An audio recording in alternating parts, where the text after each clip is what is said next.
in New York City and New York State, we had a lot to do.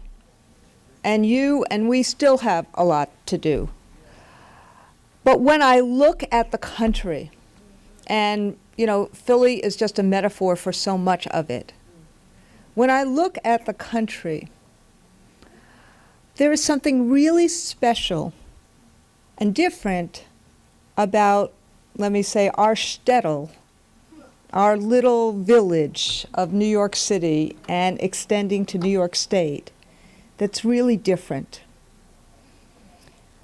We understand here, and I'm so glad that Z said this, that you have to, when you say you walk the walk, you have to really do it.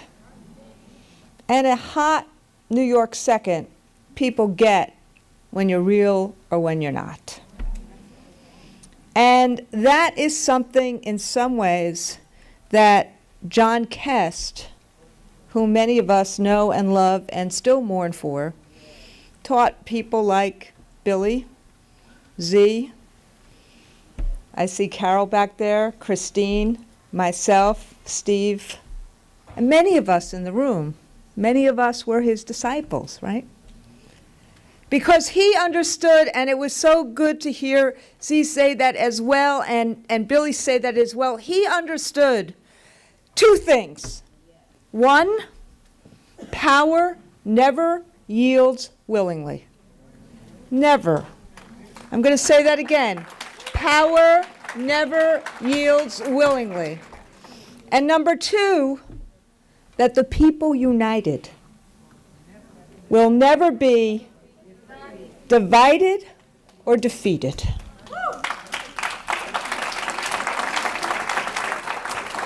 But it takes a struggle. And in the midst of that struggle, and you see it right now in New York in terms of charters, and the suburbs and upstate see it because of the tax cap that is suffocating them in the same way that Corbett is suffocating the Philly schools. Drip by drip by drip by drip. And as much as we in New York City, sorry, I'm always a New York City person. But as much as we in New York City have to fight about CFE and have to bring our brothers and sisters in Buffalo and in Rochester and in Syracuse and all of the urban areas that have seen so much poverty and so much challenge, we also have to bring together the entire state. Because in this state right now, despite Kathy Nolan's best efforts, despite Michael Rebell's best efforts, in this city and state right now, public education is no longer the priority and the sacrosanct responsibility and obligation it needs to be.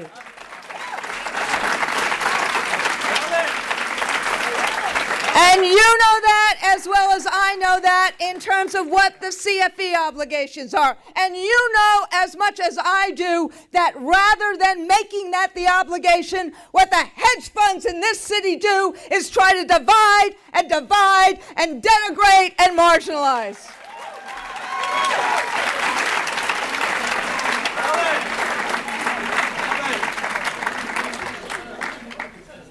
It's so nice to be back in New York. The way in which we fight back is when the community works together shoulder to shoulder. And it's not always easy. We got to get through stuff at times.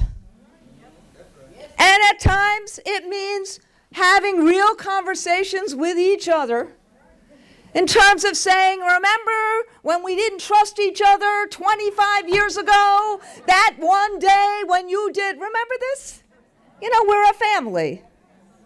But we got to get through those conversations.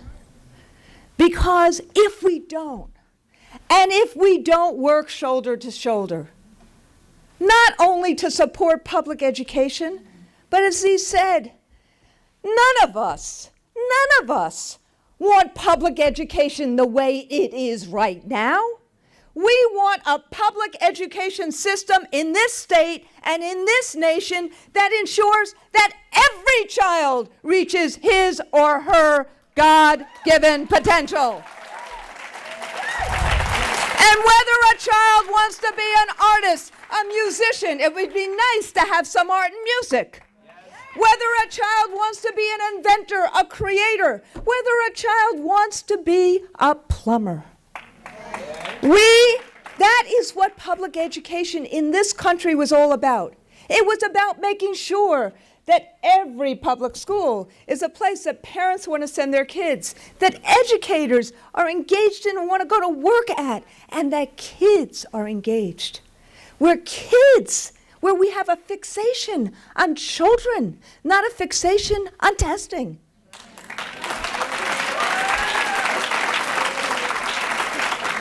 You like this, huh? This is without notes. I'm teasing. The bottom line, though, my friends, is this. Power never yields willingly. And what you see happening in this city, in this state, is a disinvestment in the most vulnerable. And that is why, like never before, we need to stand together and be together.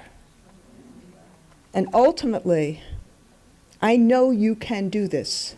I know we can do this. I love that. But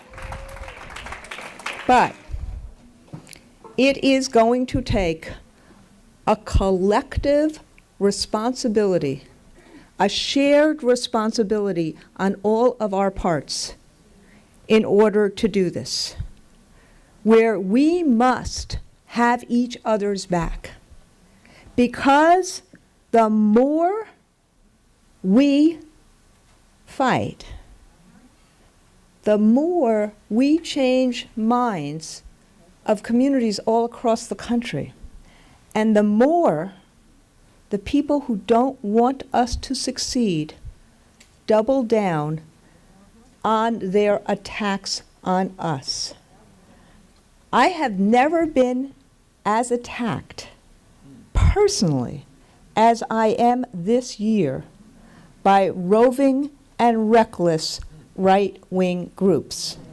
Now, I'm a big girl, and I take it as a badge of honor, although I really wish that the pictures were not so ugly, frankly.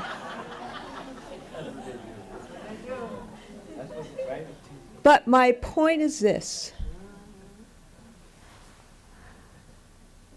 Have the courage and the conviction to engage in conflict, get arrested, do what we need to do when necessary, and have the courage and the conviction to find the common ground when we can.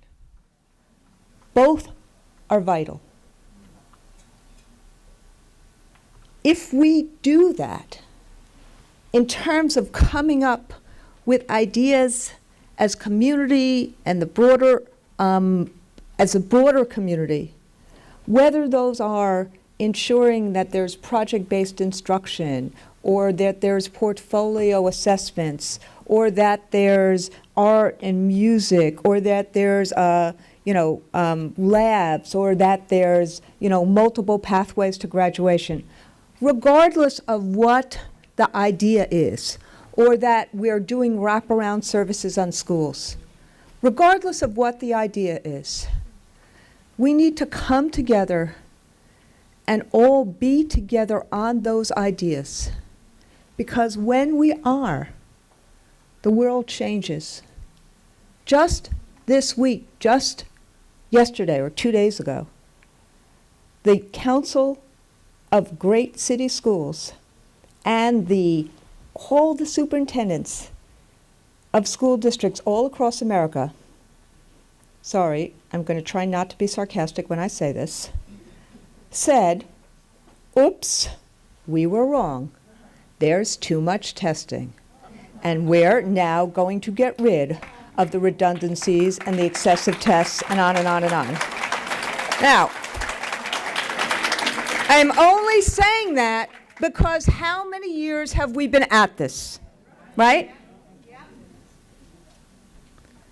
But in that advocacy, even Bill Clinton 2 weeks ago said, why are we doing what no other nation does? Why are we doing annual testing for every single child? And even yesterday, when I said, sorry, not enough, stop with the annual testing and let's really focus on meaningful ways of actually assessing children. Even when I did that yesterday, instead of getting creamed in editorial boards all across the country, what I started seeing was the people who still believe in annual testing having to defend themselves about why they still believe in it. I'm saying that to you because the work that you have done in terms of the policies we need to pursue for children, people are hearing it. The work that needs to be done is to make sure there is not a disconnect, and I'm not talking about Kathy, who has been valiant and courageous, but to make sure there is not a disconnect in the governor's offices or in the executive offices or in the U.S. Senate or in the president offices, to make sure there's not a disconnect with the people. Because if the people united will never be divided or defeated, then we can actually, in the next few years, as the economy gets better, really reclaim the promise of public education. Make sure these folks actually listen to the people. That is what HUE is about. That is what AROS is about. That is what we need to do together. And when we do, power will yield to the people.